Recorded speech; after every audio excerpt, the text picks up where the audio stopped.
it was a flawless operation, but that doesn't mean there weren't enemy firing back and that we didn't take some hits. We just, thankfully, no Americans lost their lives, and the mission was overwhelmingly successful. The Iran conflict started just a few weeks later, hit Iranian nuclear facilities, military infrastructure, and a lot of leadership, especially in the early stages. Iran's supreme leader was killed in the opening strikes. The current and ongoing Russian-Ukraine conflict has revolutionized drone warfare, and I think the Maduro raid and this Iran conflict has revolutionized AI's role in warfare. And the numbers are staggering if they're accurate. Over 1,000 targets were struck in the first 24 hours alone in Iran. By a few weeks in, more than 13,000 targets total. CENTCOM's commander, Admiral Brad Cooper, publicly confirmed on the record that they used what he called a variety of advanced AI tools to process battlefield data in seconds instead of hours or days. As historians look back, those two instances might be the dividing line in history where we cross the Rubicon, so to speak, of this AI concept in combat being an abstract. That might be the line where it started being actual real-world scenario where AI is in the targeting cycle at scale in real time, and in some cases pushing, almost forcing human decision makers to do things that they haven't had a chance to process it. But the computer says do it, and the human pulls the trigger because the computer says you should.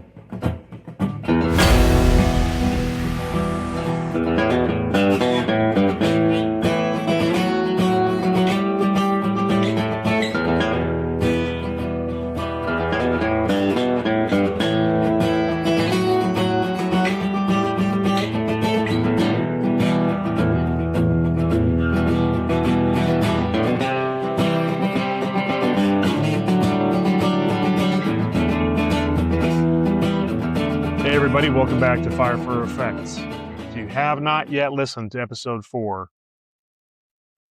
we're going to play it for you again. Marcus and I and John, about 10 months ago, got into the ethics of AI on the battlefield. The temptation to take the human out of the loop on rules of engagement, which Marcus and I are very familiar with, being 2 decades plus in the Marine Corps. And then, of course, it led to the whole Skynet conversation. We recorded that episode, the original version of this episode, a while back, about 10 months ago. And honestly, we didn't expect our concerns that we raised in that episode to be validated so quickly with events that followed shortly after that episode aired. Yeah, and it's hard to believe that was 10 months ago. Yeah, time but flies, man. that's the crazy. It really does. That's the thing about AI, though. Like 6 months or 10 months, in that space is like a decade anywhere else. And when we said that back then in episode 4, we said it was inevitable, what we're getting ready to talk about. But like I said, we didn't think we'd be doing a follow-up this soon with actual operations to talk about instead of our hypothetical scenarios that we were pitching, 10 months ago. Yeah, so this is going to be basically a short addendum to the original episode. This will be about 15 or 20 minutes, just to update the record. 2 big things happened since we recorded that episode. We were kind of bringing up hypothetical concerns based on our knowledge in the military and chain of command and rules of engagement and all that. And we just knew, or we feared how AI would overturn that apple cart. So shortly after that episode, 2 big things happened. One, the operation that captured Maduro down in Venezuela, which was incredible. And we did an episode on that too, as well, by the way. And 2, the opening days of the conflict with Iran. Both of them, by credible reporting, involved AI in the targeting and the decision cycle in ways that we were only speculating about in the original version of episode 4. Yeah, and that's interesting, Jim, because neither of those real-world operations that you just talked about, neither of those was the scenario of where the AI fires the missile and there's no human in the loop. That's the scenario we were worried about and that we were discussing in episode 4. But it's something that's a little more in between. which in some ways is maybe even more important to talk about because it's the version that's actually happening right now. It's not the sci-fi futuristic scenario, that we were talking about before, but I think we're heading in that direction. That's where we're trending. Yeah. Yeah, so let's start with Venezuela. And again, we did an episode on that. We had Don Burns with us, retired Master Sergeant for the Marine Corps. Great episode. Quick recap for anyone who missed it. U.S. Special Forces conducted a raid, codenamed Operation Absolute Resolve, that captured Nicolas Maduro and his wife. They were brought back to the U.S. to face narcotics trafficking charges. It was a major operation, over 150 aircraft involved, warships offshore, special operations forces on the ground, months of planning and rehearsal, and it went off without a hitch, not a single American casualty. Yeah, man.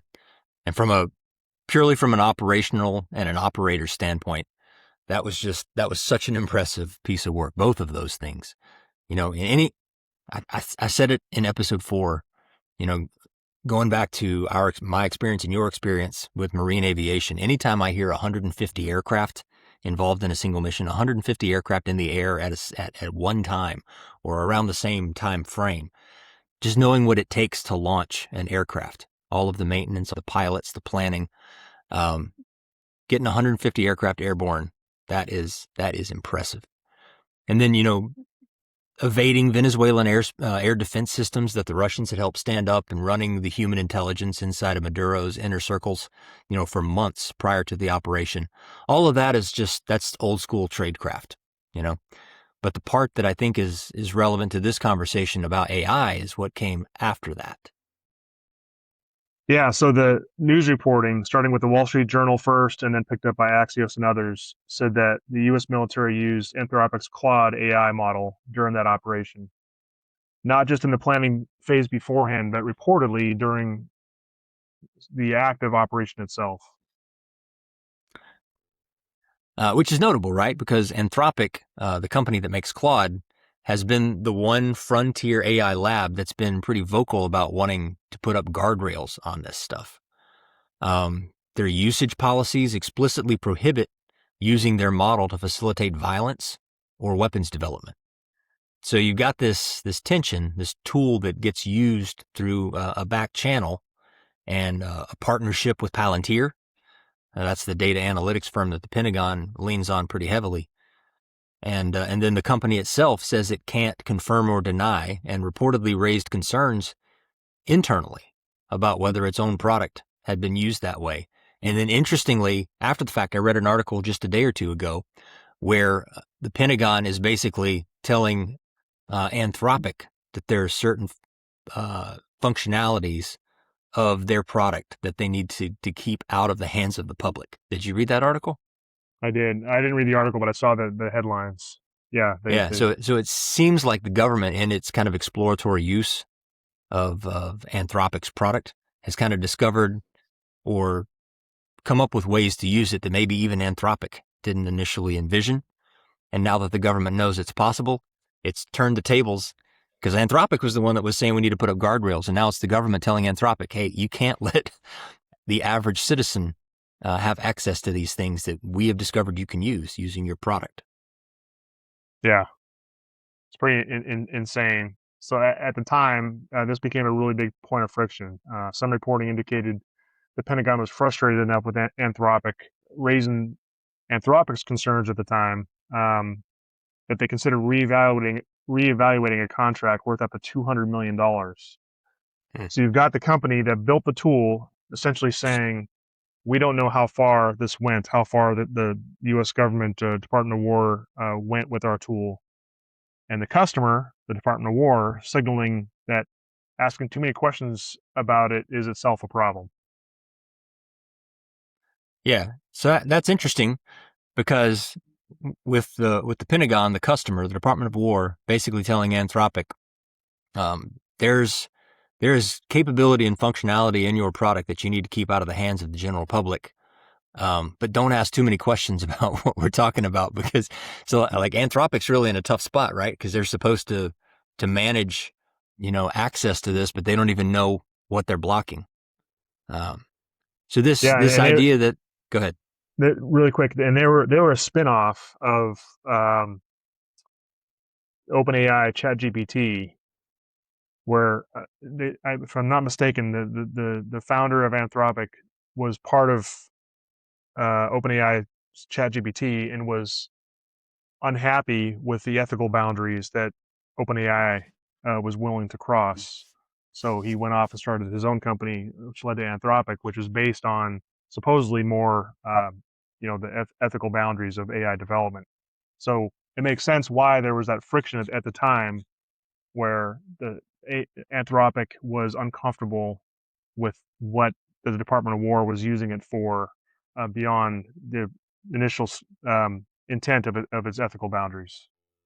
Yeah. And whatever the Department of War has been able to figure out in terms of how to implement this and use it the way they're using it, in ways that they won't talk about, that is the part that should really make people sit up and pay attention. Because back in episode 4, we talked about how the temptation with AI is always going to be the speed advantage that it offers. Using AI because it can see more, it can process more, it decides faster than any human. It's OODA loop, the observe, orient, decide, and act. Its ability to do that much faster than any human is what makes it so attractive in the military battle space. So what this raid shows is that temptation it's not just a theory anymore. Like, they put it into a real operation and it worked. So it's now an operational capability, and it's happening on real missions, real stakes, and that tension between moving fast and keeping a human truly in control is already showing up as a contract dispute now between the Department of War and Anthropic. Yeah, and speaking of the OODA loop, we're both very familiar with that. And the Marines have adopted the OODA loop. Ironically, I think more than the Air Force has, because it was an Air Force concept. Mm-hmm. Boyd was the gentleman's name. Yeah, I think so. Yep. Yep, that came up with the OODA loop, and he came up with it in the context of fighter aircraft. Basically, if a fighter aircraft can observe, orient where the pilot is, based on the environment around them and the enemy aircraft coming at them, and decide and act more quickly in a cycle, in a loop, faster than his opponent, then he can get the advantage on his opponent. So that's the whole idea of the OODA loop. And the Marine Corps, I think, more than any other services, applied that to all kinds of all across the battle space. So it's a pretty cool concept. Um, Yep. so to be fair, nobody's claiming Claude pulled any triggers here. The reporting describes AI being used to process intelligence, satellite imagery, that kind of fusion work. Exactly the stuff we talked about in the original version of this episode, as the good use case. Compressing what used to take analysts days into something a small team can do very fast. That's a legitimately and arguably necessary capability if you're going to keep pace with adversaries like China, that, of course, are racing toward the same capability. Sure, that's a fair point, but I think my concern, and I think you probably share it, as former Marine aviators, both of us have flown plenty of missions where the picture on the ground didn't match the brief, and so when you compress that time between, AI flags something and the trigger gets pulled, the space in between those two events, when you compress that, you also compress the time that's available for a human to say, wait a minute, that doesn't look right. We're not there yet with Maduro as far as we know, but it's the on-ramp. And things can definitely move too fast, and that's when mistakes are made. That is the whole point of the OODA loop, right? You force that orient, decide, or that observe, orient, decide, and act cycle. You try to make it as fast as you can, forcing the enemy to make a mistake. When you can do that faster than he does, it forces him into a mistake. And where AI is concerned, we're almost forcing ourselves into that. AI's OODA loop is faster than ours, and the human, to the extent that it's still in that loop, is being outcycled by AI. And if the human is the decision maker, AI, I think, will eventually push it, and I think it already has pushed a human to make a mistake. That's a really good point, because the OODA loop, the way it's supposed to work is you're supposed to do all 4 steps as quickly as possible. So you can make the argument that, oh, AI is just helping us do the assessment, or the observe and the orientation and the decision, but we're going to make sure we're careful about when we act. Well, when you do that, you're slowing down the OODA loop, which defeats the whole point. So the temptation, I think, is overwhelming to act and then do battle damage assessments and do the OODA loop as quickly as possible again. So you're right. I think that's a unavoidable temptation, which leads to the Iran conflict, because there was a lot more kinetic operations with the Iran conflict. So just a few weeks after that incredible Maduro raid, and if I remember right, there was some ground fire. I think an aviator got a high award because one of them, a pilot or an aircrew, was shot in the leg. It was an Army aviator, right, from the 160th. He was actually awarded. Trump awarded him the Medal of Honor, I think, at the State of the Union. Am I remembering that right? Is that one of them from that operation? Okay. Yeah, it was Army Chief Warrant Officer 5, I believe. It was pretty cool. There were many heroes on that January raid to capture Maduro. Really great heroes. It was very dangerous. They knew we were coming. They were all set. But the deeds of one warrior that night will live forever in the eternal chronicles of military valor. Chief Warrant Officer 5, Eric Slover, planned the mission and was the flight lead in the cockpit of the first helicopter, a big, beautiful, powerful helicopter. It was a massive Chinook carrying, as you can imagine, many, many American warfighters. Wearing the dog tags, his wife Amy had blessed with holy water before he left. She knew it was going to be a rough one. Eric steered the Chinook under the cover of night and descended swiftly upon Maduro's heavily protected military fortress. This was a major military installation, protected by thousands of soldiers and guarded by Russian and Chinese military technology. How did that work out? Not too good? While preparing to land, enemy machine guns fired from every angle, and Eric was hit very badly in the leg and hip, one bullet after another. He absorbed 4 agonizing shots, shredding his leg into numerous pieces. And yet, despite the fact that the use of his legs was vital to successful helicopter flight, legs are the most important part of flying a helicopter, to deliver the many commandos who would capture and detain Maduro was the only thing Eric was thinking about. Then, even as he was gushing blood, which was flowing back down the aisle, helicopter lands at a steep angle. The machine gun stood right in front of him. They were right in front of him, 2 machine gunners who escaped the wrath of the previous planes.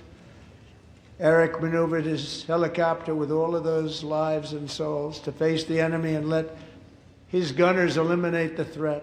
Turned the helicopter around so the gunners could take care of business, saving the lives of his fellow warriors from what could have been a catastrophic crash deep in enemy territory.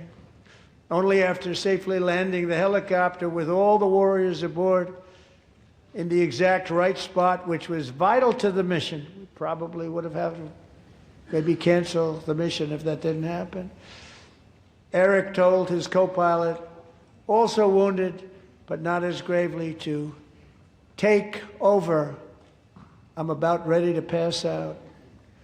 The success of the entire mission and the lives of his fellow warriors hinge on Eric's ability to take searing pain. It was unbelievable what's happened to his legs of the bullets and keep on flying and landing and People knew what was happening. Everybody in the back of the helicopter knew because they saw the blood pouring down the aisle. Chief Warrant Officer Slover is still recovering from his serious wounds, but I'm thrilled to say that he is here tonight with his wife, Amy, Eric, and Amy. Come on in.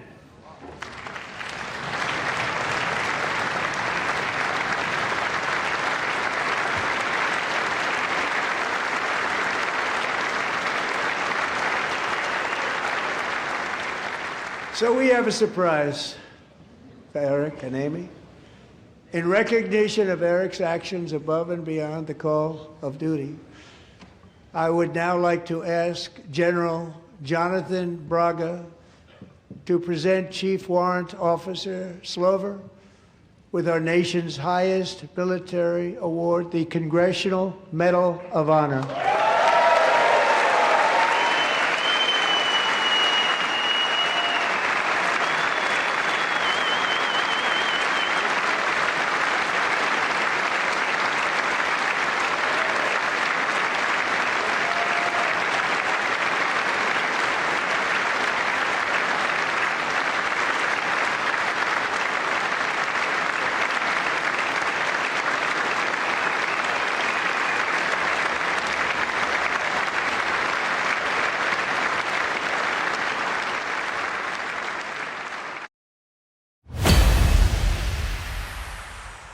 The guy was still, walking with a walker from his injuries during that raid. Yeah, so Yeah, that he just shot goes to through the prove leg. it Yep. wasn't like we say it was a flawless operation, but that doesn't mean there weren't enemy firing back and that we didn't take some hits. We just thankfully no Americans lost their lives, and the mission was overwhelmingly successful. But then again, the Iran conflict started just a few weeks later. So Operation Epic Fury, the U.S. and Israeli campaign that started on February 28th of this year, 2026, hit Iranian nuclear facilities, military infrastructure, and a lot of leadership, especially in the early stages. Iran's supreme leader was killed in the opening strikes. That alone was just mind-blowing that could have happened so quickly. This is, by most accounts, the largest U.S. military operation since the invasion of Iraq in 2003. Yeah, so I think it may be in the future, as historians look back, those two instances, the Maduro raid and the opening days of the Iran conflict, might be the dividing line in history where we crossed the Rubicon, so to speak, of this AI concept in combat being an abstract. That might be the line where it started being an actual real-world scenario that we actually talked about in episode 4, where AI is in the targeting cycle at scale in real time, and in some cases almost forcing human decision makers to do things that they're not fully cognizant of. They haven't had a chance to process it because they're not thinking as fast as the computer, but the computer says do it, and the human pulls the trigger because the computer says you should. Yeah, the current and ongoing Russian-Ukraine conflict has revolutionized drone warfare, and I think the Maduro raid and this Iran conflict has revolutionized AI's role in warfare. And the numbers are staggering if they're accurate. Over 1,000 targets were struck in the first 24 hours alone in Iran. By a few weeks in, more than 13,000 targets total. CENTCOM's commander, Admiral Brad Cooper, publicly confirmed on the record that they used what he called a variety of advanced AI tools to process battlefield data in seconds instead of hours or days. That's incredible. Yeah. The system that everybody's pointing to is this Maven smart system built by Palantir, and it grew out of the original Project Maven effort from 2017. And what it does is it takes radar, satellite, drone feed, signals intelligence, and fuses it all together into what they call a single operational picture. Instead of a commander pulling up 8 or 9 different systems, it's all on one screen. Identify the target, get a recommended strike package, and with the click of a button, execute. Yeah, and the stat that jumped out at me, they said 20 people running this system can handle a targeting workload that took 2,000 people during the initial Iraq invasion in And that's incredible. 2003. And that's not an incremental improvement. That's 2 orders of magnitude improvement. Yeah. And look, from a warfighter's perspective, there's absolutely something to like about that. Um, you can't argue with that advantage. There's fewer of our people in harm's way doing the grinding and analytical work, faster operational tempo, less time for the enemy to react and adapt. We're inside the enemy's OODA loop. That's exactly the kind of asymmetric advantage that we talked about China chasing. Well, now we're the ones using it at scale and super, super effectively, but Yeah, not and without error. yeah, exactly. Here's where it gets hard. So there was a strike on the very first day. Um, a tomahawk hit on an elementary school in Manab in southern Iran. Initial reports said over 160 people were killed, more than 100 of them children. The building used to be inside the perimeter of an IRGC military compound, but reporting indicates it had been converted to civilian use years earlier. But the wall around it changed sometime between 2013 and 2016. Hmm. Now, the target list, I guess, just never got updated to reflect that, huh? Right. And how many times have we used AI and other people used AI and gotten hallucinations or information that it gives very confidently as fact, and it turns out to be false or out of date. So that's exactly the rules of engagement nightmare we were describing in the abstract back in the original version of episode 4. And I was a forward air controller in the Marine Corps in Afghanistan.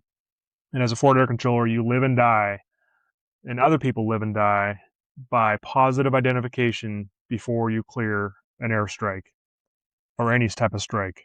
And the question Congress has actually asked in writing, both the House and the Senate, was, did the Maven system identify that school as a target, and did a human meaningfully verify it before the missile flew? And that's a very precise scenario that we were envisioning as a concern when we first did episode 4, weeks, if not months, before Epic Fury began.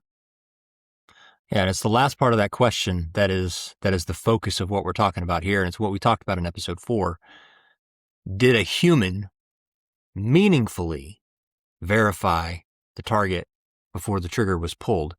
And as we were just discussing, the computer is processing information so fast that the human is the long pole in the tent. It's slowing down. The human is slowing down the process, and you have a compressed time to make that meaningful verification. And in this case, it looks like perhaps maybe that didn't happen. That's the question Congress is asking, and I'm glad they're asking it. As of this recording, though, I think the official explanation leans toward human error. Stale intelligence, the data just wasn't updated. The target list didn't get updated. I guess the computer, maybe the context window that AI was using didn't encompass that time frame. Whatever it was, the blame is still being placed on a human error rather than an AI malfunction. But I don't think that distinction comforts me as much as it's supposed to. Exactly the failure mode that we predicted back in episode 4. We didn't say in so many words that AI is going to glitch and pick the wrong target on its own. We said that the danger is humans leaning on the AI system so much that the verification step just becomes a formality. And I think there's actually a term that researchers are using for that now. It's called automation bias. And when the machine hands you an answer fast and confidently, and you've seen that machine be right 1,000 times already that day, the instinct to double check it starts to erode, and you just start rubber stamping it. Even as pilots, and aviators flying very technologically advanced aircraft like the V-22. I don't know how much automation your aircraft had, but the V-22 had quite a bit. And it was very tempting sometimes to just do whatever the aircraft suggested, whether that is, following a particular course or going hands off, on an approach. It was very good, 9 times out of 10. But it could also kill you on that 10th round if you weren't paying attention, because it's not perfect. And yeah, pilots get complacent when they have a machine that automates so much of the menial tasks, but you still have to monitor those things, and you as the pilot still have to make the final decision. So you can't just start rubber stamping, whatever an airplane or AI tells you. I'm smiling because, unfortunately, or maybe fortunately, because I can brag about it, the EA-6B Prowler was not the cutting edge technology inside the cockpit. Outside the cockpit, it was with these jamming pods to jam the radars on the ground from 30,000 feet in the air. Inside the cockpit, we literally had Commodore 64 technology as our computers moving a little cursor around and hooking on stuff, and it was crazy. We didn't even have, when I was still flying up until 2003, we didn't even have automatic GPS navigation. It was pretty crazy. Anyway, so that line, but what you said, that lines up with something we said in episode 4, originally almost word for word, that the system part of this isn't just the technology, it's the training and the discipline around it. A targeting system is only as careful as the humans who are still willing to slow down and ask, are you sure? Does this look right? Does this sound right?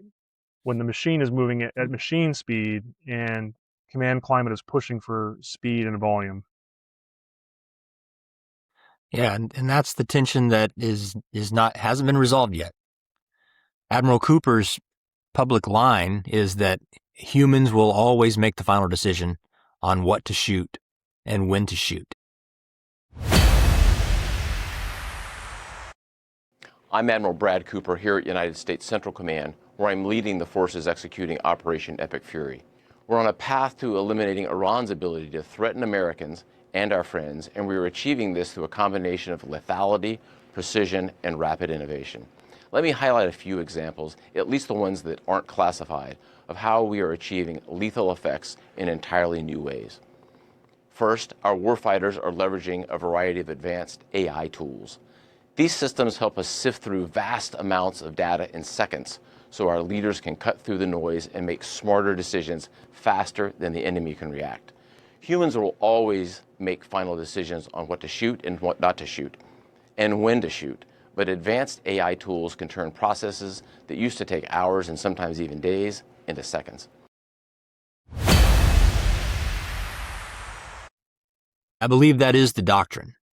I've been in these scenarios before. You and I both have been in combat zones and flying real-world missions. I'm just not convinced that doctrine survives contact with 1,000 targets a day, like we were seeing in the opening days of Iran. Yeah, I agree. So tying this back to where we started in episode 4, 10 months ago, we talked about 3 stages. The human decides, AI assists,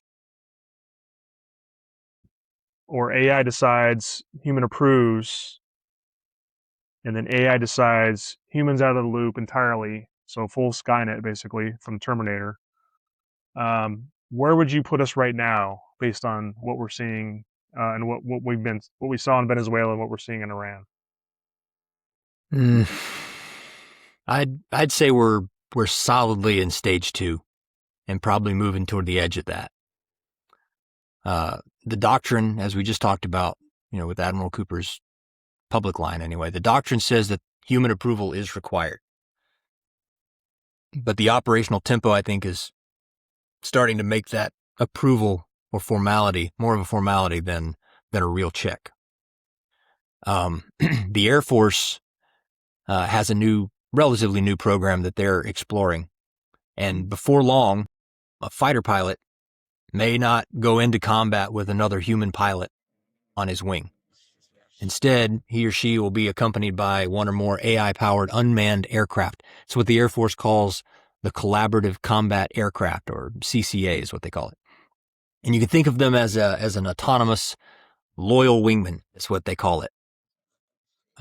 And just the name of it raises concerns for me, because I don't necessarily want a loyal wingman.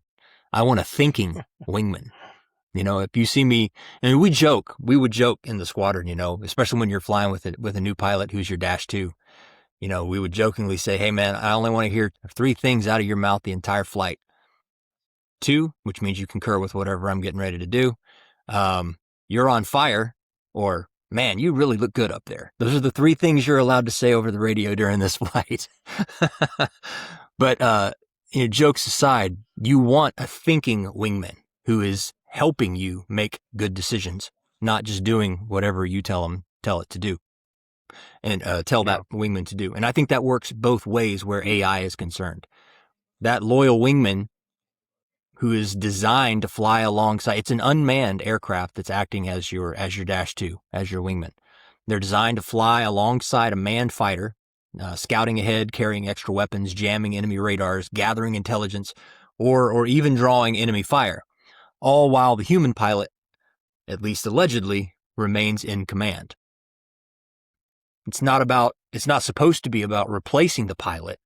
It's supposed to be giving that pilot an entire team of intelligent aircraft that dramatically expands his reach, his firepower, and his survivability in the battle space, and improves his or her decision-making. But when I say, you know, that loyal wingman and even loyal lead, we don't want that kind of loyalty in the sense that I'm just going to do whatever you say. And I think that should go for the pilot and the AI aircraft both. Neither one of them should just be loyally, slavishly following the orders of the other. But anyway, here is how the Air Force lab describes this concept of a loyal wingman. Check this out.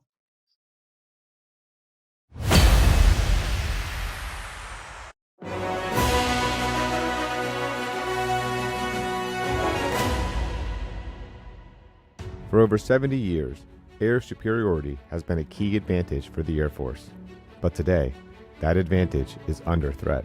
To address this evolving challenge, the Department of the Air Force is investing in the next generation of air power, collaborative combat aircraft, known as CCA. CCA are uncrewed aircraft designed to operate alongside traditional crewed fighters. They provide increased fighter capacity at a fraction of the cost and are essential in adapting to the modern battlefield's demands. CCA will not have pilots, in the air or on the ground. They are autonomous. This is a new type of weapon system that blends operation elements of aircraft with munitions. CCA enhances the decision-making capabilities of human pilots, creating a powerful synergy between man and machine. Government-owned reference architecture focused on next-generation mission systems is key to maintaining a healthy and robust defense industrial base to ensure that vendors, both large and small, can bring forth the best solutions to tomorrow's problems. As part of the next-generation air dominance family of systems, CCA is not just a technological upgrade, it's a strategic evolution. The goal is to field operational CCA capabilities before the end of this decade, maintaining America's edge in air superiority. CCA will require a lower service life for the air vehicle and propulsion system. This will eliminate the number of inspections and program depot maintenance across the life of the program. CCA will be operated from remote locations with minimal support infrastructure. Operation sustainment strategies must adopt agile combat employment.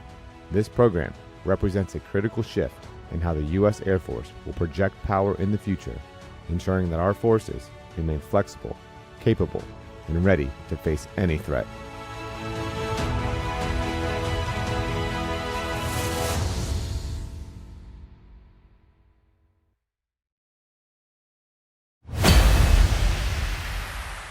That's pretty cool, but I think it clearly comes with some concerns. And some of those concerns might make a little bit more sense when you watch what we have queued up next here. Here's a further explanation and demonstration of how that capability would be used. Take a look. In terms of technical specifications, CCAs will be equipped with cutting-edge sensors and avionics, enabling them to perform complex tasks autonomously. They will feature electronic warfare systems capable of disrupting enemy radar and communications. Additionally, they will carry a range of weapons from air-to-air missiles to precision-guided munitions, allowing them to engage both aerial and ground targets effectively. One of the most innovative aspects of the CCA program is the development of advanced algorithms and artificial intelligence to enable seamless collaboration between manned and unmanned systems. This integration will allow CCAs to act as intelligent wingmen, making tactical decisions in real time based on the evolving dynamics of the battlefield. So that's not stage 3 yet. But like I said before, I think it's certainly an on-ramp. How long do we think it'll be before some of those roles that were described there between the human pilot and the wingman, how long before those roles are reversed because of AI's incredible ability to process information and intelligence? Because you'll probably recall in marine aviation, when you're flying as a section or a division, there's kind of a rule, that I may be assigned as the lead for this section or this division, but if at some point during the flight I lose situational awareness, I'm going to pass the lead to whoever in the flight has the greatest situational awareness. And what if that entity with the greatest situational awareness happens to be the uncrewed, AI-operated, loyal wingman aircraft? How long do we think it will be in a real-world situation before the human pilot passes the lead to this uncrewed aircraft because it has the best situational awareness? Yeah, that's a really great point. And I'd add that there's a geopolitical layer here too that matters for the constitutional and command authority side of things, which you and I care deeply about, which is why we did the episode in the first place. We talked before about decentralized command, mission type orders, trusting commanders on the ground to make calls without constantly micromanaging and reaching back and second guessing them. AI targeting systems are kind of the opposite instinct. Centralizing enormous targeting authority into a tool that a relatively small number of operators control. That's kind of scary. That's a different kind of power concentration than what we built our doctrine around for the last 80 years. Yeah, and I think it also raises questions, for guys like us who care about Christian biblical view of the just war, proportionality, distinction between combatants and civilians, the moral weight of command responsibility, right?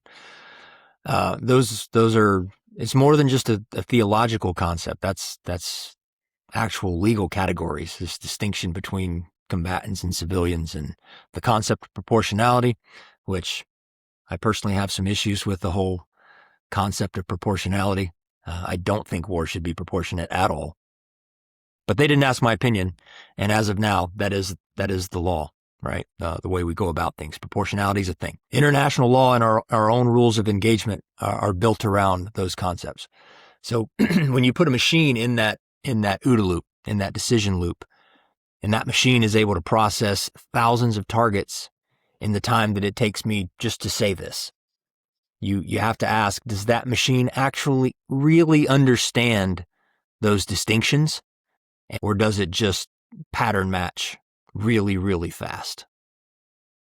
Yeah, and we mentioned earlier about does it fully understand the commander's intent, the mission type orders, and did the commander give clear commander's intent, and was that programmed into the AI so the AI could understand it and process it? There's a lot of complicated factors here when you're dealing with AI technology, and I don't think anyone serious is saying ban the technology. We can't do that at this point. China and Russia, they're not going to wait for us to have a clean answer to this question. They're going to keep pressing forward. We talked about that in episode also. If we don't pursue this aggressively and hopefully intelligently, somebody less careful will, and will be the ones at a disadvantage. Not just us, America, but all our interests around the world as well. The Maven system gave us a 5-fold increase in strike capability, and we saw it in real time. We were just blown away at the breadth and depth of the initial strikes in Iran. Again, including the human leadership. That was just astounding. At least 2 levels down of the leadership in Iran was taken out within the first 48 hours. Yeah. That's a real deterrent value. Yeah. It's a huge force multiplier, man. So totally agree with what you said. The answer isn't and can't be don't build it. The answer has to be build it, but don't let the speed of this machine outrun the moral seriousness of the people who are running it or are supposed to be running it. That was true back in episode 4, and it's still true, probably more true now, because now we've actually got a body count attached to this question. It's not just hypothetical. Yeah, absolutely. So we said at the beginning of this we'd do a 15-minute update. It's been a little bit longer, but I think it's been very the depth and the breadth of this discussion is worth the and the reality of what's happened on the ground. And that's kind of why we're excited to do this, because we foresaw this stuff in episode 4 10 months ago, before Venezuela and Iran happened, and it validated very quickly our concerns in real ways that's worth analyzing in some depth. So that's our update, folks. 2 real operations, both within months of us recording that original episode. The Maduro capture and the opening days of the Iran conflict, both involving AI in ways that move this conversation from someday to right now. We'll keep tracking this. Yeah, and if you haven't had a chance to check out episode 4 yet, just keep listening. We're airing it again in its entirety as part of this week's episode. So this addendum will make a lot more sense with that context if you have a chance to continue listening to this. As always, we covered a serious topic here, and we say this every time, but I think it bears repeating. Pray for the families on every side of these conflicts, and pray for the people on our side who have to make these life and death calls in real time. It's a heavy responsibility for sure.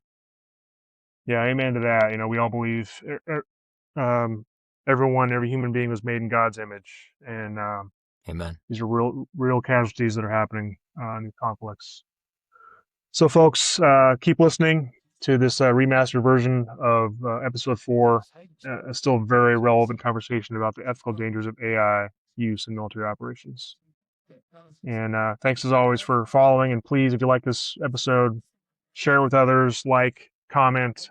We do the best we can to respond to the comments, and really appreciate your support. Yeah. Thank you.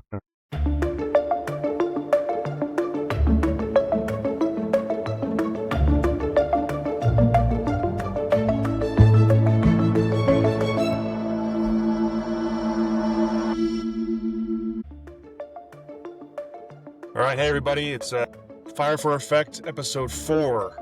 We got myself, John Jones, and Marcus Moyer. I'm Jim McBride. It's good to see y'all. So I want to talk about and just kind of reintroduce a little bit of our background. All of us, 2 of us here, but several of us in our group have military backgrounds, mostly Marine Corps, 1 Navy. And just with AI being it's just taken off like wildfire ever since ChatGPT broke the mold probably a couple years ago now. And of course, a lot of other AI followed with Grok, with Elon Musk's X, and Claude is a popular one apparently. But when I was in the Pentagon before I retired in 2021, one of the things that I remember reading about, all unclassified, open source, is China's always looking for, wants to be a competitor with us, with the U.S., wants to be prepared in case a military conflict happens, that they're able to assert their will where they want to do it, like just say Taiwan, for example, or whatever, and wants to be able to, prevent the U.S. from asserting our will and our interests. But they know that the U.S. has decades of fighting very complex missions and conflicts it's well known that China and Russia both were astounded and blown away at the Gulf War, 100-day Gulf War in 1991 that the U.S. executed in Iraq, and they studied that conflict and how exceptionally well the U.S. did that against, at the time, the fourth largest army in the world, I believe, was the Iraqi army, and they folded pretty quick. And one of the ways that we are effective as U.S. fighters is our command and control and combined arms and all this other stuff, but really our command and control with our communication and the way the U.S. military, I think the Marines does it the best, but the Army also fights with a general theory of decentralized command and control, with mission type orders, and that doesn't work well if you don't have a good command and control system and training and all that stuff. And the system part of it is communications and being able and the commanders on the ground being able to make rapid decisions without having necessarily to reach back for guidance every step of the way. So we have years and years of doing that in the Navy. If our sailor counterpart was with us, who talk about how the Navy is very proud of its command and control, from at sea, with huge fleets, communicating with on land and everywhere else, and we're just unmatched. We've been unmatched at that with any nation in the world for decades. So China knows this. They're not stupid. They know that that's a huge advantage that we've had. So they've been investing in, and they've had this theory before ChatGPT came out for years of using AI as an asymmetric advantage, developing AI. And I remember when I was in 2021 and I was hearing about this, I was like, oh, that's kind of a pipe dream. It's nice to say that. And I was kind of a little bit intimidated because China, they've been growing in their stature and their technology and um, capabilities for quite a while. And, there's always the fear they could catch up to the United States. But I thought, yeah, but, computers standing in for all that human experience and human training and human technology enabling human decisions, they're not going to be able to make up with that with computers, is what I remember thinking at the time. Fast forward to now, of course, ChatGPT comes out and AI is getting exponentially more capable and powerful every few months. It's pretty astounding. Give you a quick example, something I just did that you guys are both like this, I think. I think we're all fans of, U.S. Constitution, Declaration of Independence, Federalist Papers. I personally am lazy reading that stuff and studying it, and part of it is the language, especially the Federalist Papers. The language they spoke at the time is kind of cumbersome, and if you're not used to writing, let's like if you read Shakespeare for the first time, it's really hard for your mind to wrap around that style of language unless you're reading it a lot. So there's some friends here in Charleston that are trying to teach the Constitution to folks and get more people knowledgeable about it, particularly elected officials, including elected officials. And I had this idea the other day to try to use, I use Grok to put in Federalist Paper number 1 into Grok and reproduce it in the style of Ernest Hemingway. And if you've read Ernest Hemingway, he's unique amongst famous prolific authors because unlike many famous prolific authors that have run-on sentences and really descriptive flowery words and that kind of stuff, Ernest Hemingway was known for being blunt and succinct and still being very effective. And it reproduced Federalist Papers number 1 in a very readable, short, succinct, like just get to the point, like what are you trying to say style. And I shared it with this guy who's trying to teach Constitution stuff to folks, and he loved it. He said, wow, this is so much more understandable than the original Federalist Papers number 1. Anyway, just an example of how powerful AI is and how fast it's modifying itself. So after my long opening monologue here, I'll stop and let you guys talk here. But with AI, I now believe that it can and will inevitably become decision makers on the battlefield. And of course, the analogy that most people think of as Skynet, in Terminator, that's the next level. I think Skynet. If you think Terminator, that Skynet kind of takes over and is running the show completely with, it seems like, without human intervention.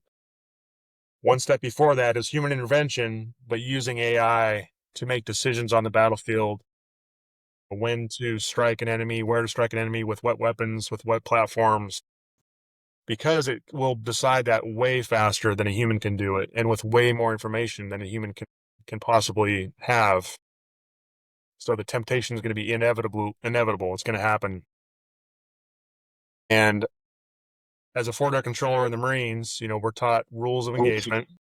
For example, in Afghanistan in 2004, 2005 timeframe, I was in Afghanistan as a forward air controller with the grunts, and we were, ad nauseum taught what the rules of engagement were in Afghanistan. And it was, we can fire on a person, a target, if it had hostile act, hostile intent, or likely imminent threat.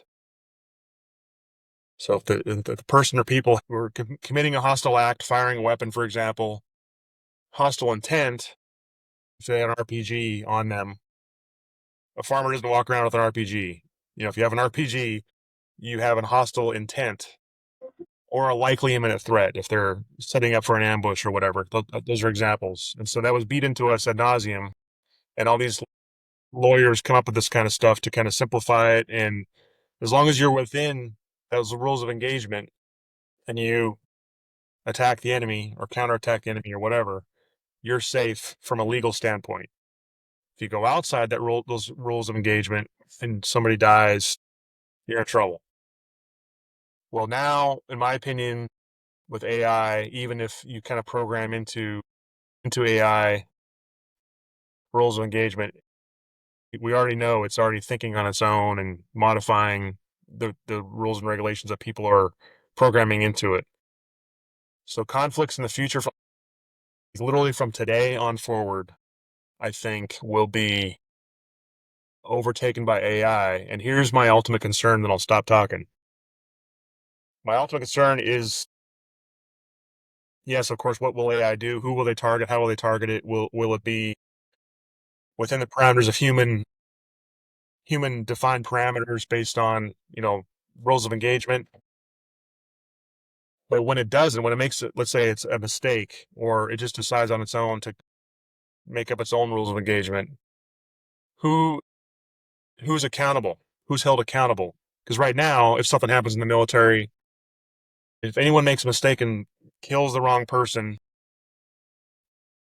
or God forbid, has blue on blue fratricide, kills your own folks, drops a bomb and you hurt your own folks or kill your own folks, or you hurt some innocent civilians, someone is usually held accountable. There's a criminal case, investigations, they look into the incident, and then someone's held accountable. It could be PFC, a lance corporal, general officer, lieutenant colonel, whatever. Someone should be held accountable anyway. With AI, who do you hold accountable? There's 1,000 programmers and 100 people putting in different algorithms, and there's accountability starts going out the window. And I think that just opening the topic with the military aspect of it, because it makes sense to me, but this could also come into play in many, many other aspects of our lives as the AI starts doing more and more. And I guess my point ultimately is that who do you hold accountable? You can't punish Elon Musk if Grok says or does something. Maybe you could try, but same with ChatGPT. It's taken on a life of its own. And I think that has a lot of moral implications that we are not even close to being able to know how to grapple with. I'll stop there. What do you guys think?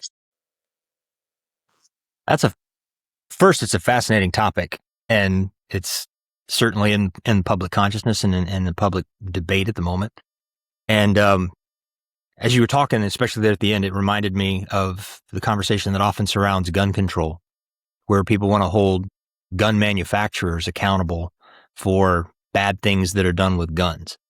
And I think those are those are not the same thing. And over to you, gentlemen, on what you think about this, because in that case, the manufacturer just made the weapon. He's not responsible for what the weapon did.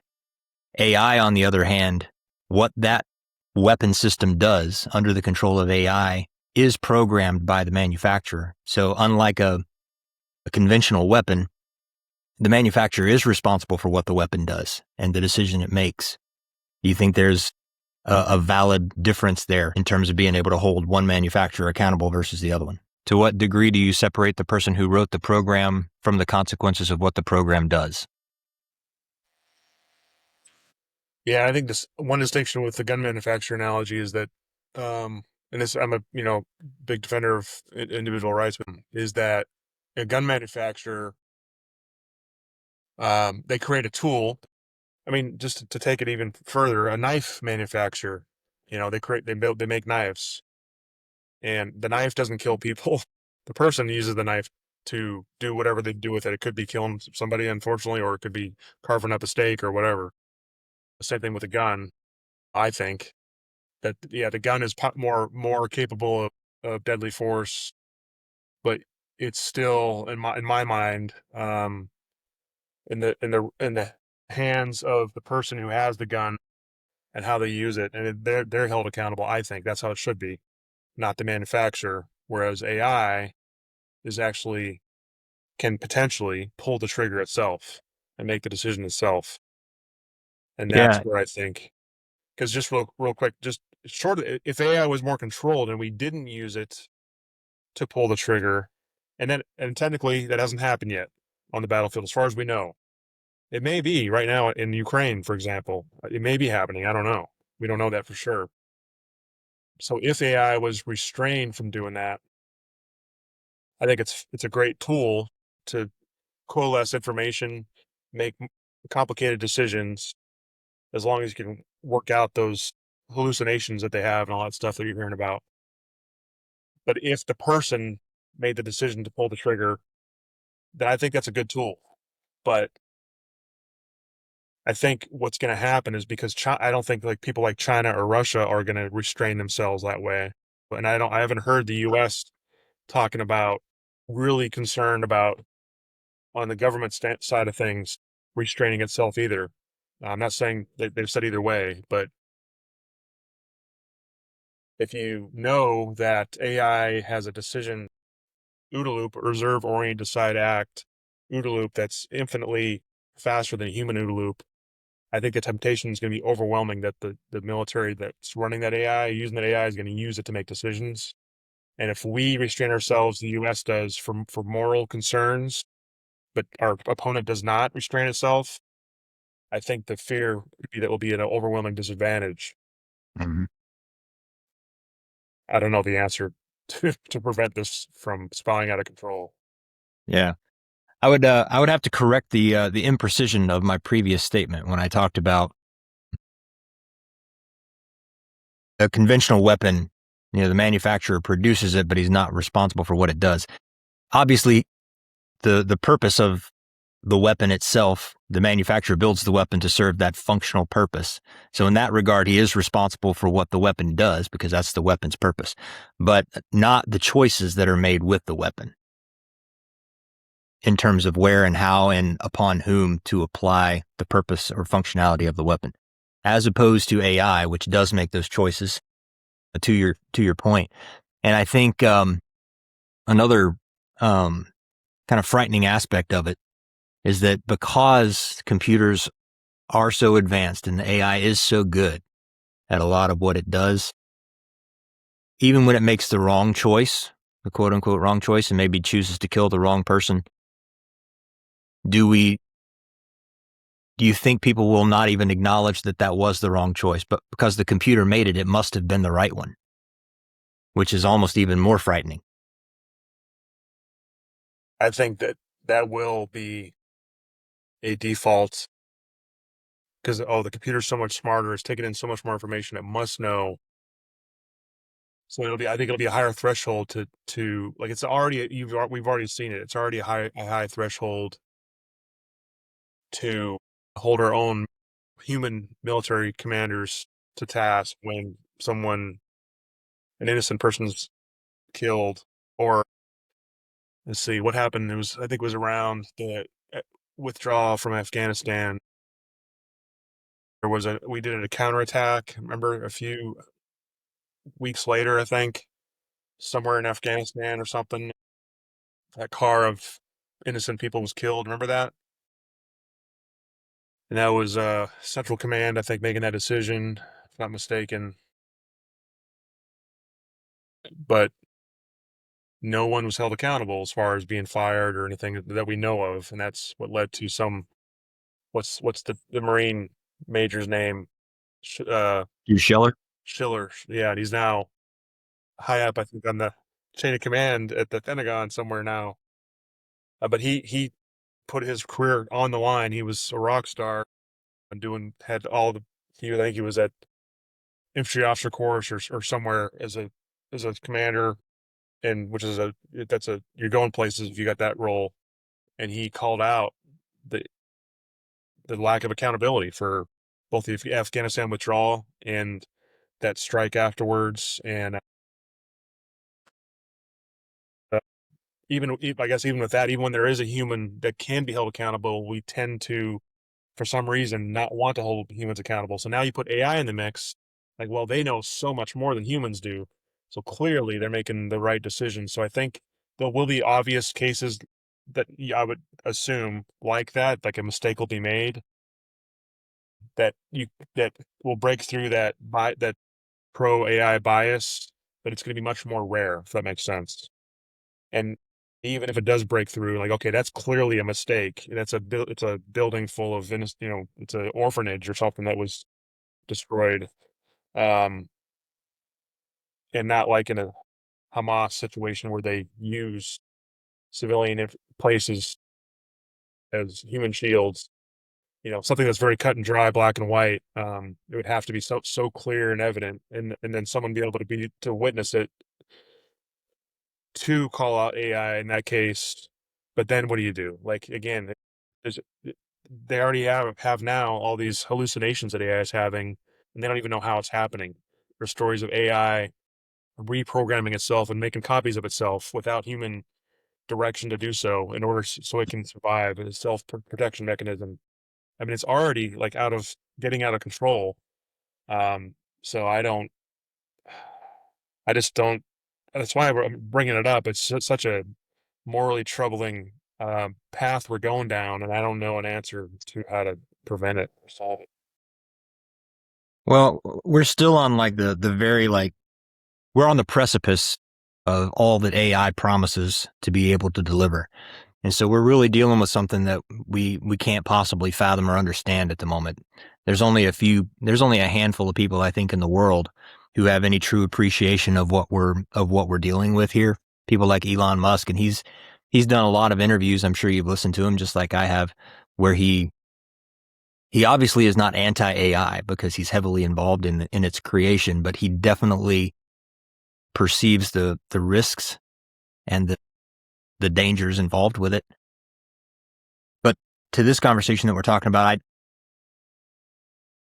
being as early on in this game as we are, it would, for this application at least, in my mind, as you know, in every kill chain, there's eventually one person who decides whether you pull the trigger or you don't. And I think it has to stay that way, and it can't be turned over to a computer.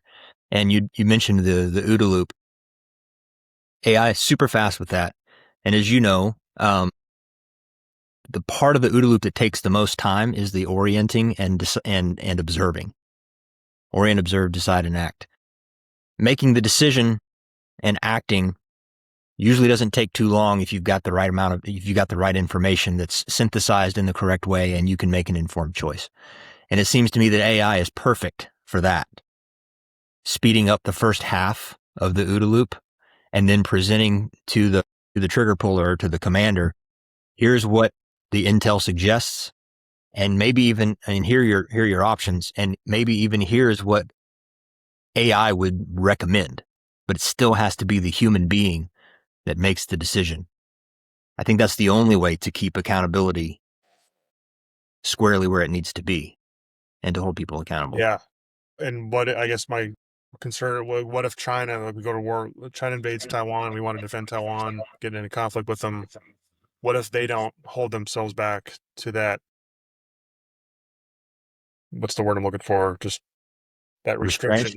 restraint. So if they don't do it, then the rest of the OODA loop for them is faster. So therefore, the OODA loop's faster.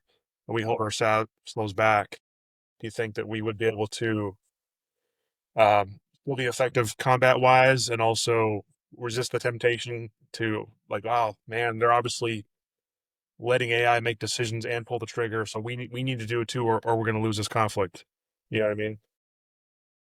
Probably, but I think we already operate at a disadvantage because we're still talking about ethics here, just a different version of it.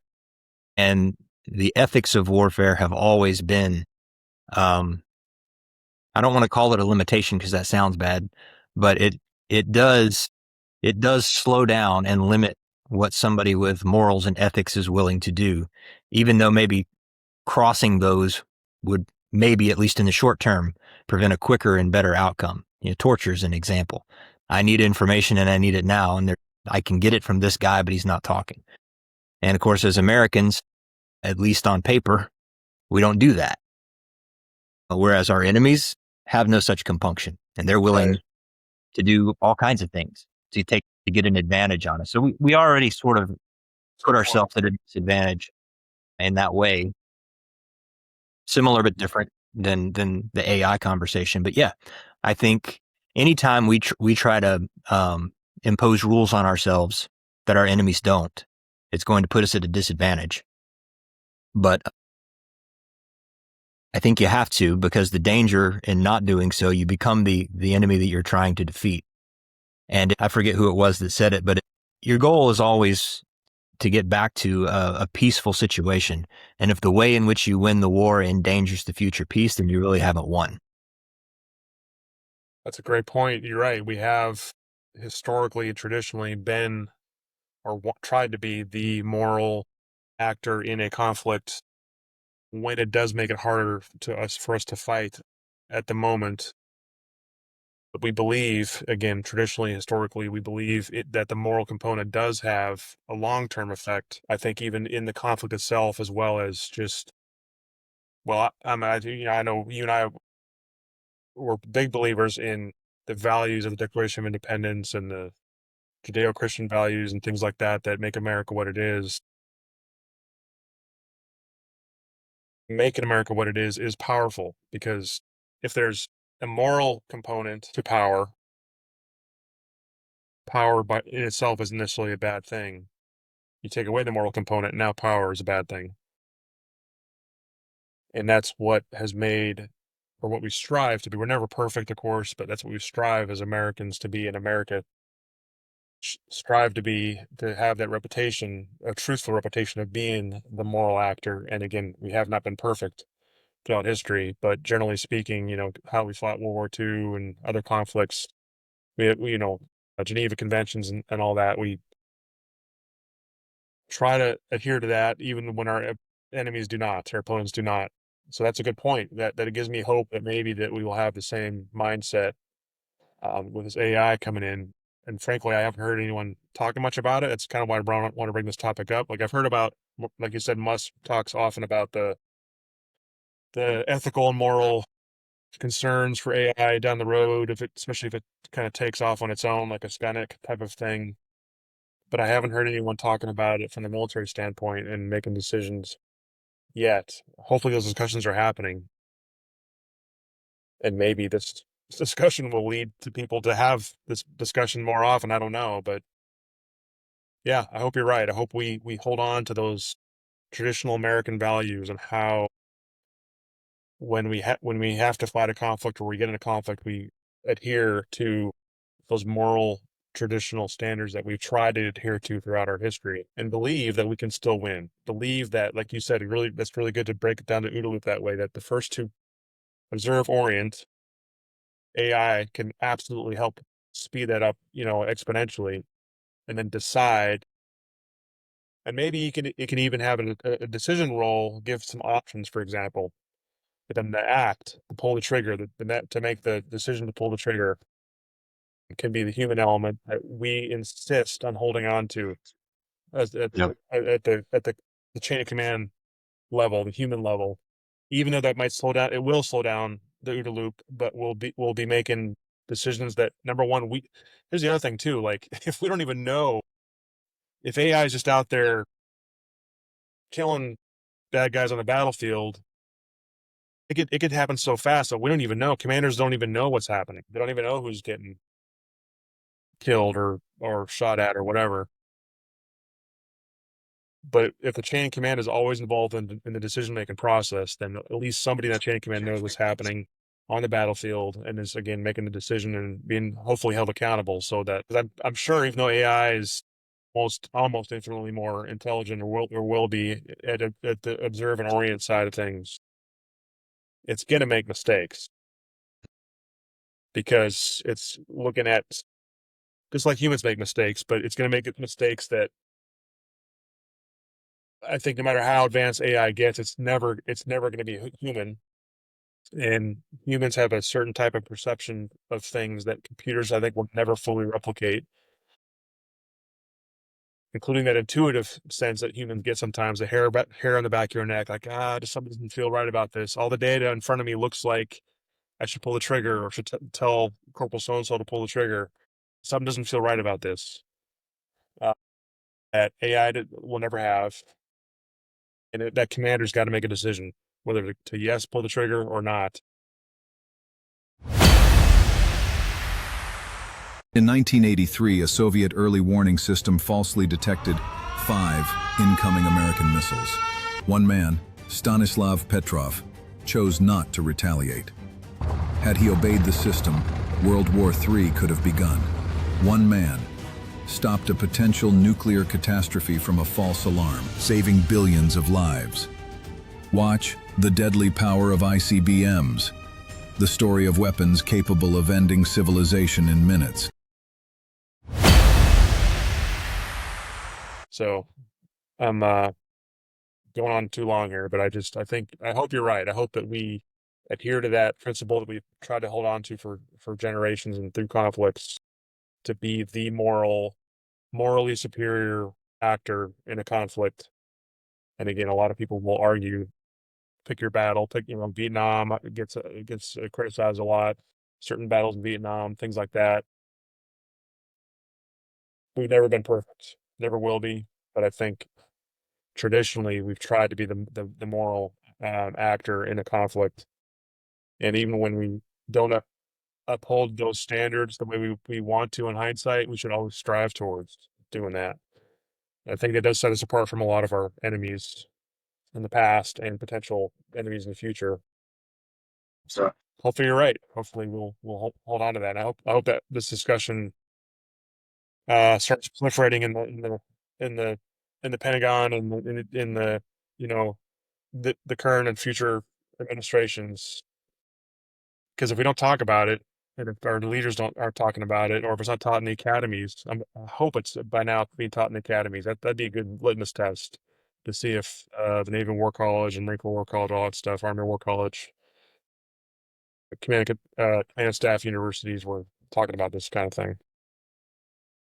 Well, if we do hang on to that, as you said, it will only be because these types of things find its way into legislation, into the law of land warfare, and into the rules of engagement.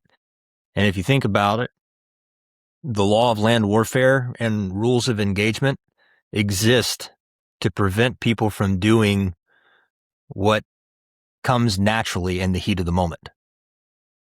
That's what rules of engagement do. Because when you, in a combat situation, when your life is threatened, there are certain things that you are biologically prone to do. And it's not always the right or moral thing. It's just a survival instinct. And rules of engagement exist and are beaten into us, as you said, from your time as a forward air controller, to hopefully train out of you the thing that's going to come naturally that is not the right and moral thing to do. And so while it may be counterintuitive to insert a human being into this OODA loop that AI is so much faster and at least more capable in terms of processing information. It doesn't seem like the intuitive and beneficial thing to do. Rules of engagement exist for exactly that purpose, not to do the convenient thing, but to help us do the right thing. Good point. And obviously a much more, a less lethal example, and you and I both spent a lot of time in the Pentagon, and we deal with collecting information and then presenting courses of action to leadership who then make decisions based on that information. And we get it from all different sources and different databases and data streams. Your experience is probably like mine. I spend probably 80% of my time collecting the information, synthesizing it in a way that makes sense, that is useful for a decision-making purpose. And maybe only 10-15% of the time is spent actually analyzing the information and making a decision about it. We spend the vast majority of our time just collecting it and getting it into a format that is analyzable. And AI can absolutely flip that ratio where we spend 15 or 20% of our time collecting the information and 80% of our time analyzing and making a good decision based on it. That's really great. Yeah, that's really the whole mission planning process, whether it's R2B2, which is rapid response planning process, or which is what Marine Expeditionary Units use, which is a shortened version of the military, the joint planning process and the Marine Corps planning process, Army planning process, which is mission analysis. All right. Is that the first step? Yeah. Mission analysis, The problem analysis framing. aspect is the most time consuming and most important, in my opinion, part of it. Because like you said, you have to analyze the situation, the terrain, the enemies, the friendlies, the non-combatants, the weather, like all these things. If you don't get the history, the context, if you don't get all that right, you're already on the wrong track as far as what your mission is supposed to be and the parameters to engage and execute that mission. And I really was heavily impressed on the importance of that, of mission analysis. I was on 2 Marine Expeditionary Units, and as well as just in the Marine Corps, just the mindset is to, you got to get that part right. And it did take the most time. S2, the intelligence components that's what the job was, constantly 24/7, literally doing mission analysis so that they could bring that analysis into mission planning process. Because if they weren't doing it 24/7, no one else had the time to do it, really, and if you just kind of see a situation in a snapshot of time and try to do a mission based on that, you're missing the boat potentially.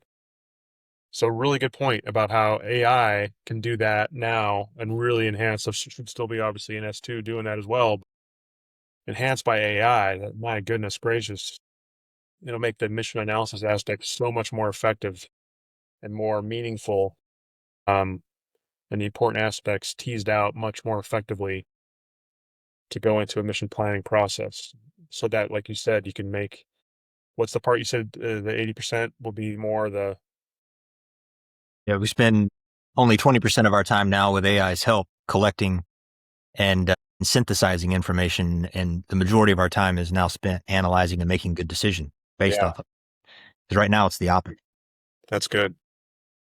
And AI is such a cool tool with such limitless possibilities, and the potential and the temptation to misuse it is going to be huge, just like any other technology. And in order to curtail that, it's going to require, and I can't believe I'm saying this because I don't like excessive government regulation, but there are areas where it definitely needs to be applied. And this is one of them. In order to keep it in a box where it should be, it's going to require intervention by our legislatures, and it's going to have to be intelligent intervention. You watch some of our members of Congress, I'm not real comfortable with some of them making decisions on things like this.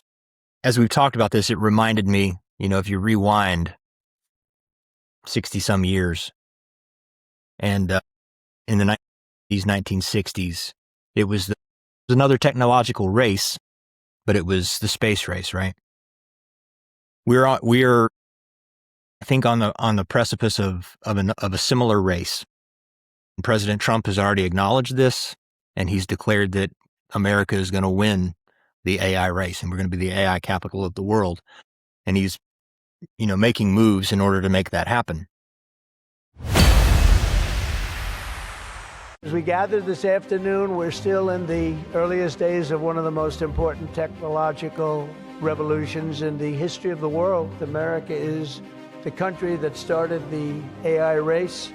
And as President of the United States, I'm here today to declare that America is going to win it. My administration will use every tool at our disposal to ensure that the United States can build and maintain the largest, most powerful, and most advanced AI infrastructure anywhere on the planet. What this executive order will do is establish fast-track permitting and ensure that the federal government is working to get data centers approved and through the permitting pipeline as quickly as possible. What this next executive order will do is promote the export abroad of American AI models to ensure American AI dominance in the future. And lastly, sir, this executive order will ensure that when the federal government procures or promotes different AI models, that those AI models are ideologically neutral, that they don't embrace wokeism and critical race theory and all of these terrible theories that have done so much damage to our country.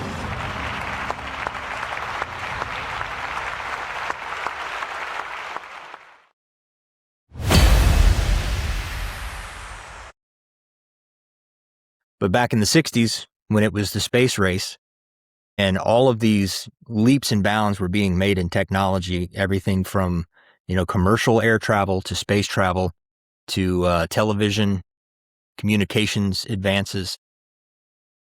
Dr. Martin Luther King, again, very prescient individual in a lot of ways. He commented on that. He was saying, we live in this incredible time and period in history where we've been able, through our technological advances, to put time in chains. He said, where you can eat breakfast in New York and dinner in London, and we have all of these advances in communications. And he said that unfortunately the means by which we live have outpaced the means for which we live. In other words, our morals are not keeping up with our technology. And I think that's absolutely true in the case of AI as well. We got this tremendous thing. Yeah. And if you ever listen to Coffee with Scott Adams, he has a podcast. Yeah. So Scott Adams, the creator of Dilbert, he always gives updates on AI, and each of his podcasts is something that he tracks and monitors. Interesting. And one of the things that we've decided to do with AI is build sex toys with them, and use it for that. And you got this powerful tool, and that's the way human beings choose to use it. Clearly, our morals are not keeping up with our technology. Right. And the potential for misuse is there unless curbed. And Ray Bradbury, if you're familiar with him, an author, he wrote a lot of futuristic stuff. He made the point that he said, I don't think the robots are taking over. He said, I think the men who play with toys have taken over. And if we don't take the toys out of their hands, we're fools, he says. And so AI is a toy of sorts, a very dangerous toy. But if the adults don't put limitations on how the toy is used, then we all become essentially slaves to the programmers. And over time, people forget how to think. You see this in schools already, where kids are using AI to write their papers. Yep. And eventually, we just have unquestioned trust in whatever the computer says, whatever the computer does, which is essentially just putting unquestioned trust in the people who write the programs that tell the computers what they think and do. Yep.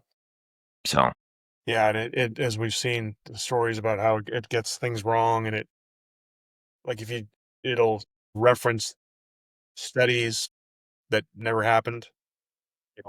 You've seen that before, like it'll or law cases that never happened. Like it makes them up with a lot of correct ones and then a fake one here and there.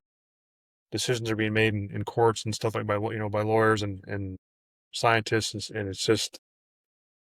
So it's very human in that way, that it's willing to lie in order to bolster its own credibility. Yeah, and I just saw, I think I saw this in a podcast yesterday or something, someone bringing up how, it's also being able to create these images and videos, and They think it'll start being able to make a movie from scratch with no humans involved that looks as real as if human actors were acting in it. Within a few years, it'll be able, like a couple years probably, it'll be able to do that. And so completely fake images and people that don't exist and didn't happen. So the deepfake thing is obviously a much more dangerous now, and it's going to get to the point potentially that if we don't find a way to prevent this from happening, and we're already seeing it on Facebook and social media, AI generated content that's completely made up, but it looks real. It's going to distort reality in general. Now, moving completely away from the military conflict aspect of things, just our everyday reality so much that it's going to more and more cloud. And that's already been kind of happening especially since COVID, happened, like all this, what's true, what's not true, what the government's telling us true or not true. And the government has authority. It's like, oh, well, they must know what to do here, to wear the masks or to have 6 feet distance or whatever. Turns out all that was bogus.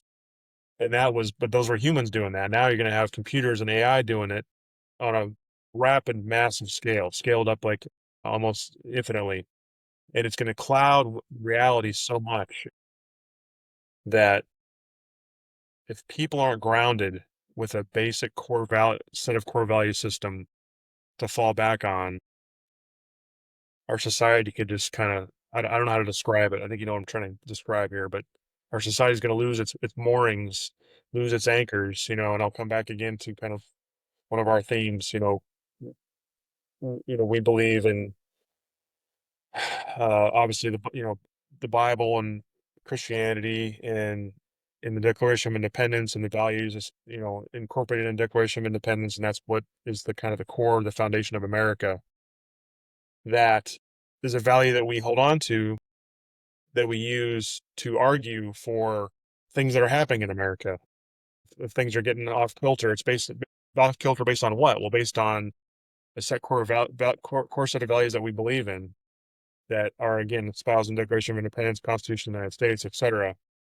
And those arguments are healthy. In free speech, you argue where there's gray areas or different interpretations. That's healthy to have this free speech and talk about it. But at least you have a foundation to start with, a sense of reality to start with.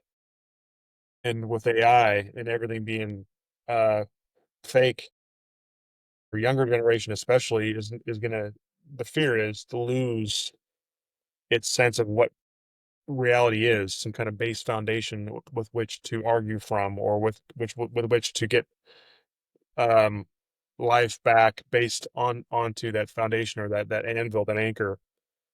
I don't know if I'm describing this well, but it's like if we don't find out what that core set of values is, and in America, I think we also agree that there's the traditional American founding fathers, American values, and there's these ebbs and flows throughout history of kind of a socialist view of how life should be in America, even Marxist influences. And that's based on a value system, a different value system than the founding fathers. And as long as the people know where they're arguing from, let's talk about it. Let's have free speech. Let's argue it, and let's let the best argument win, so to speak. But when you have AI just making things up out of whole cloth and making up reality out of whole cloth, Mhm. see my point? Like that's a concern that again, it's similar, I guess, in a way to the military side of things, but just in life in general, that it can really cause. We've ever since COVID, we've really fractured as a society, partly because we're all in our homes and we couldn't interact and we weren't meeting at the coffee shop anymore. And it led to a lot of remote work, obviously, which I kind of like remote work, but that led to less people, less interactions, and it just kind of. And then people are already kind of tribal by nature. We tend to stovepipe, what we believe, and our social media algorithms are feeding us what we already believe in, not challenging our thoughts much. And now you throw in AI that's just making things up and making up concepts and people and events. It really worries me how society's going to go down this road if we don't get back to our moral beliefs and foundations, which I think is why the church has a huge role to help society out here by really being true to what it believes, what the Bible says. And that is happening, like we've seen, the younger generation, Gen Z, especially the male population in Gen Z's turning back to church and back to faith more than any generation in recent history. Yeah. And I think that's for this very reason we're probably talking about. These kids grew up through the COVID era and the lockdowns and schools shut down and all this. Like, this doesn't make any sense. And it turns out it didn't make sense. It was bad decisions. So anyway, yeah, I don't know. Again, this answer to this, other than somehow we have to get back to our moral foundations. Yeah. Every generation has had its challenges that it had to navigate, confusing times and circumstances that they had to navigate. And this just happens to be one of the myriad that our generation has to deal with. And to your point, anytime a group of people has to navigate those sorts of things, there has to be some kind of foundational core, fundamental principles that guide them in it, a North Star, so to speak. Something that is constant, universal, and doesn't change, so that regardless of the scenario that any generation now or in the future finds itself in, the map still works. And I always think of, as military pilots, you and I both had to go through the helo dunker every couple of years. And some people like that, sadistic people like that. Other people, they dread it. I hated it. From the time they finish it, they're already dreading the next one. Yeah. But that all came about because of an incident that happened. I believe it was in 2011, but I don't remember for sure, where a CH-46 was coming in to land, snagged its left main landing gear on the netting around the deck. You remember this? And the pilot, instantly knew something was wrong, but made the wrong decision to pull up on the collective. The wheel was snared in the netting. And so when he pulled up, it basically just flipped the aircraft over and it fell into the water upside down.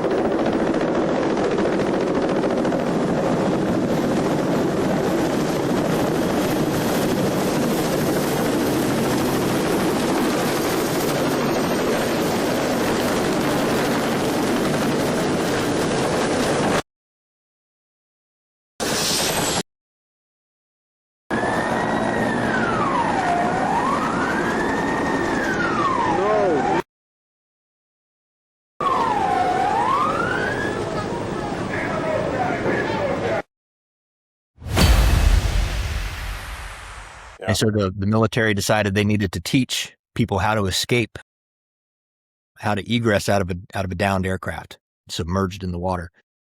And so that was the training.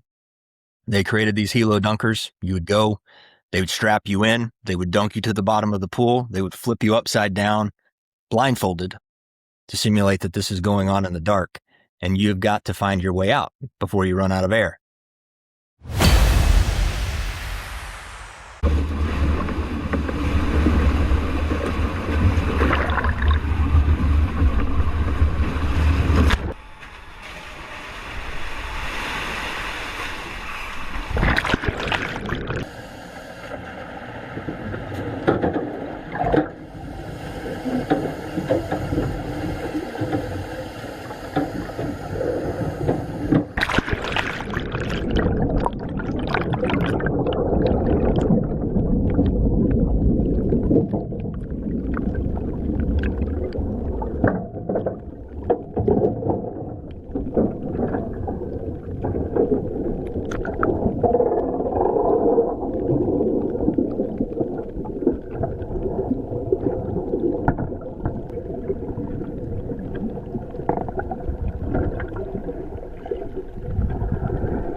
And the way they would teach you to do that, regardless of the orientation of the aircraft, right side up, upside down, dark, in the daylight, doesn't matter.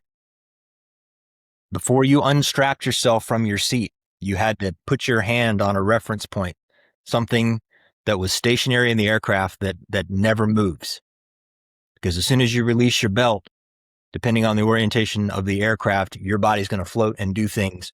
But as long as you have a hold of this reference point, you now are oriented to where the exit would be. And, the little ditty that we memorized was, as soon as you hit the water, you knock the doors out, unhook all the cords, grab your reference point and release your belt. Doors, cords, reference, belt, right? And in much the same way, I think our biblical foundation and our founding documents, the Declaration of Independence and the Constitution, which are drawn heavily from biblical principles, those are our reference point, the thing that never moves. And so regardless of the chaos of the times, it's dark, we're upside down, suffocating amidst all the noise of everything that society is throwing at us, this reference point never moves. And you can always navigate your way out and back to the surface by having confidence in those things and making your decisions accordingly. Yeah, you illustrated it perfectly. And again, I hope that there are people that are doing it, and frankly, a lot of podcasters are doing it. They're trying to get back to our values and articulate our values. There's a handful of congressmen that do it, not very many, but a handful. I really like Chip Roy. He's really good. Who's the Army Ranger guy with the beard? I can't think of his name. He's become a social media influencer. He's in Congress. Anyway, Charlie Kirk does a good job, of course,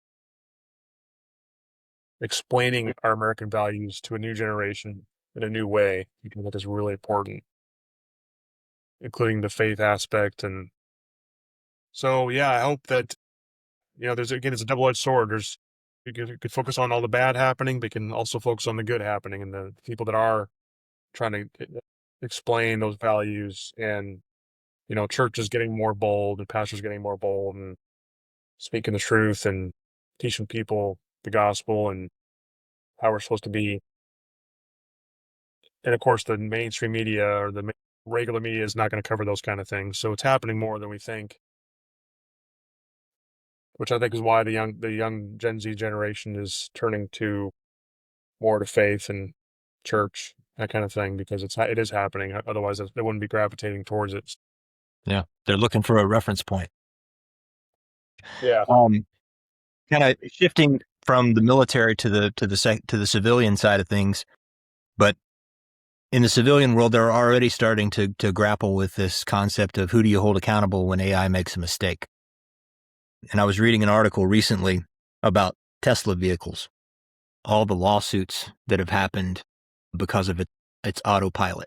Tesla vehicles driven in autopilot or full service or full self-driving mode have been involved in far more accidents, including those resulted in at least 17 deaths and many serious injuries than previously recorded. And according to the National Highway Traffic Safety Administration, 736 crashes since 2019 in the United States involved Tesla driven on autopilot. And so there's a law firm, Klein and Spector, that is prosecuting some of these cases. And so they're going after Tesla, the manufacturer, kind of going back to what we were talking about at the beginning, holding the manufacturer responsible for the choices that its autopilot program made in these traffic incidents. So we're already starting to grapple with this question of who do you hold responsible when a computer makes a bad decision? Which is good. I think that one of the dangers is the AI is moving so fast. Like if it was going slower, like most, generally speaking, technology in the last couple 100 years has been a gradual adoption. AI is going so fast, hopefully that we can find a way to slow down and again, not be tempted by the fear of what our opponents are doing in other countries. And you mentioned Trump signed an executive order or something recently about the crux of that, I believe, was whether to keep AI centralized in a two or three companies like OpenAI and Grok, and or to decentralize it. And I think that's what you're talking about. It's related to that, if I'm not mistaken. It it chose to make it decentralized, which I think is healthy because it's again double-edged sword. But I don't. Again, with COVID, if you got government controlling, if there's only two or three, and of course government's going to control those two or three or heavily influence those two or three, now you have a government controlling those things. Where if it's decentralized, I hope that it'll lead to more innovation, obviously. Mhm. And I hope it'll lead to the AI that is produced. The ones that will break out to be the most effective will be the ones that are putting out the truth versus made up things, for example. So hopefully it'll lead to that and more truth and reality coming out of it. Of making America the AI capital of the world, obviously Trump is working to bring in investment, both domestically and foreign investment, into that goal. And of course, the infrastructure that comes along with AI is huge. So there's an economic boost to it for sure. But then there's, on the development side of things, has implications as well. We feel that maybe more than most here where I live in Prince William County in Northern Virginia. Northern Virginia, as I understand it, I think I heard it correctly, 70%. It's either 70% or 40%. I don't remember the stat, but either way, it's a lot. A large percentage of the world's internet activity flows through Northern Virginia. Wow. And it's data centers, right? Which is like a hot topic, especially here in Prince William County. The developers are working on it. There's a lot of citizens who don't really care for it. There are people who, the county board of supervisors, they see dollar signs in terms of the tax revenue that they can get from these data centers. Whereas a lot of the citizens of the county see them as eyesores, especially when they're being built encroaching on the Bull Run, Manassas battlefield, sitting on top of the Occoquan water table. The aesthetic, historical, and environmental impacts of these things, not to mention the huge power requirement that comes with it. Yeah. So there are so many second and third order effects that go into this decision of deciding that we're going to own AI. Right. Our moral and legislative decisions aside, it's a huge topic that's going to be talked about for decades. Yep. The video that you're talking about with the CH-46, so to reinforce what Marcus is saying, when you just keep in mind that when you're inside the CH-46, which you'll see in a second, you're a passenger in the cargo area there, you don't have any spatial orientation of what's happening outside the helicopter. It's a tube. Yes, there's some small windows, but you're not like looking out the window. You're looking inside the tube, and you don't really know what's happening outside the helicopter or the aircraft. The And pilots there's only a handful of exits. What's that? There's only a handful of exits. There's the crew only door. a handful of exits. There's a window opposite, a ramp in the back, and then the two pilot doors pop out. So you've got to figure out a way to get to one of those places. Yep. And I didn't mention this. I don't even know if I've told you this, but I used to be a crew chief when I was enlisted on CH-46. Oh, really? Well, I was a CH-46 pilot before I transitioned to V-22. Right. So yeah, for a very short time before I went officer, or before I went to college. We had to get, we give a crew chief brief to the passengers. Hey, here are your exits, et cetera, et cetera. But of course, the average passenger who hasn't been through the helo dunker is just looking at it from the normal perspective. Like, we're level, the ground's below me. There's my window exit. There's my door exit. There's the ramp. So in their minds, at best, you're just thinking, okay, if we crash, I'm going to go out thinking the ground's below me or the water. But as you're describing, and we'll show here right now, your orientation can be completely different than that. I'll show the video, and I guess you can just elaborate after I show it some more, because it'll make more sense to the folks here.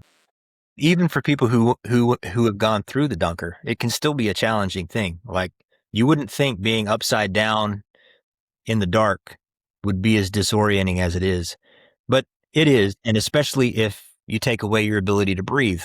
Yes, that's the part.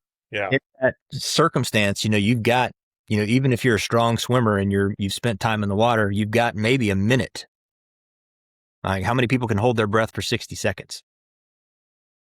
Usually, actually not too bad.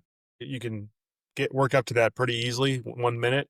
Yeah. But, and because you see the people ahead of you and they're training you and they show you the videos before you do the dunker, that you generally know you're not going to be out of breath for all that long. But when you're in it, and like you said, you don't know your orientation, you're strapped in a seat, you can't see your exit anymore. If you don't do it right, you don't get your anchors right. Your heart rate starts racing. So the oxygen is now being used up by your brain and your organs. And even though you have even swimmers down there to get you out, if you get stuck, the fear of losing your breath, to me, I hated it.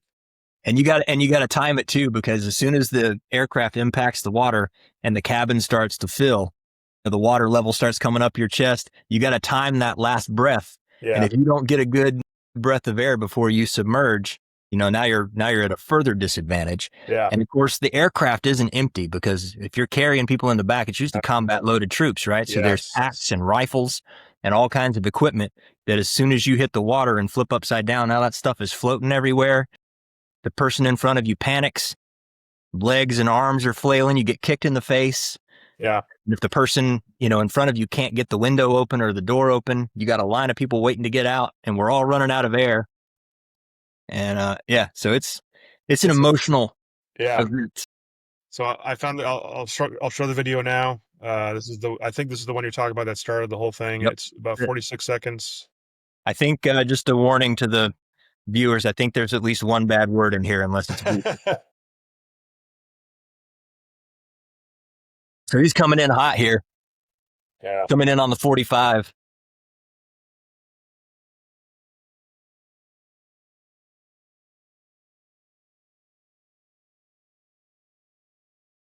Left main mount snags the netting. He pulls power.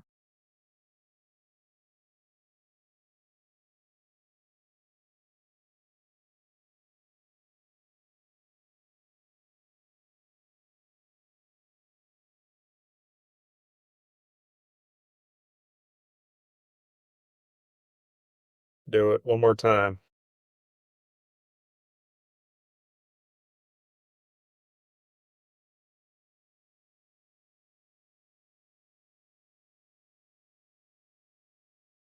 You see right there.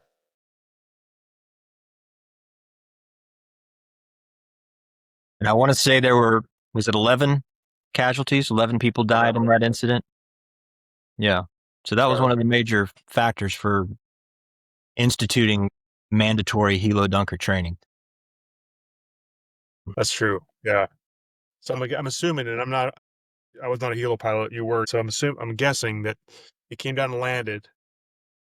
And normally he would land and it doesn't have skids. It has wheels. So he would roll forward a little bit and probably wasn't rolling forward. He couldn't figure out why. And then just kind of panicked and pulled up in the collective, or what happened? Yeah. He never even had had his wheels on the deck. So there are spots and they're painted in what's called a crow's foot. So you've got a parallel or a perpendicular like L shape, and then there's a line going across the 45. And so when they come in to land on the deck, they're coming in and they're lining up on that 45-degree split on the crow's foot. They line up on that, and when they're over the deck, the crew chief will call them over the deck, and they'll pivot the nose to line up parallel to the deck. And then there's spots painted for their wheels, and they're supposed to put it right down in the paint. But that guy was coming in a little bit hot, and he flared coming in, and as he dipped to the left, it went wing down on the left, that left main mount never quite made it over the deck, and it snagged that netting off the side of the deck. And I think he realized something wasn't right, and your natural tendency is to wave off. That's what you do anytime there's a bad landing, right? And so when he went to pull power to wave off, it created a pivot point around that main mount that was stuck, and it just flipped him over. Yeah, man, horrible. Yeah, I'd forgotten there was a lot of Marines on board. Yeah, that's yeah. I think it was Marines, 11. I'm not sure. I think it was 11. I think it was 11 people that were on board, if I recall, but may have been more. So the illustration Mark has brought up is that, imagine if you're in that helicopter, it crashed. Let's just assume you're still alive. which they probably were. I think they were when they hit most of them when they hit the water. But now you're upside down, strapped in a seat, and as soon as you start going down, it gets dark really fast, and you have 10 other bodies around you, trying to flailing around, freaking out. You have your packs floating around, and back to the whole illustration of an anchor point, in life and in everything. They teach you to grab an anchor point because your orientation's all messed up. And if you remember and practice before you took off what your anchor point is, and you reach and grab it, whether it's above you or below you or whatever, it helps your mind reorient to where you are in the aircraft and your orientation in the aircraft, which helps you then remember how to get to your exit. Is the whole point. And that accident's the one that caused that training to happen. So now I think even all the infantry, like I remember when we did our MEU, we tried to get all our infantry troops through the helo dunker because we're going on a MEU and then we'd be on a helicopter. And I don't know if that's required for every MEU or was, but we tried to do every single one of them. It's good training. Challenging, I think. Even when you know it's getting ready to happen. Yeah. It's challenging, so you can only imagine in that instance, those guys in the back had no clue that was coming and probably had no idea what had just happened. All of a sudden, there's just an impact, water starts flooding the cabin, and you've got seconds to figure out how to get out, Yeah. They have since now anytime you fly over water, whether you're a passenger or aircrew, they call it an LPU. It's basically just a horse collar that will inflate.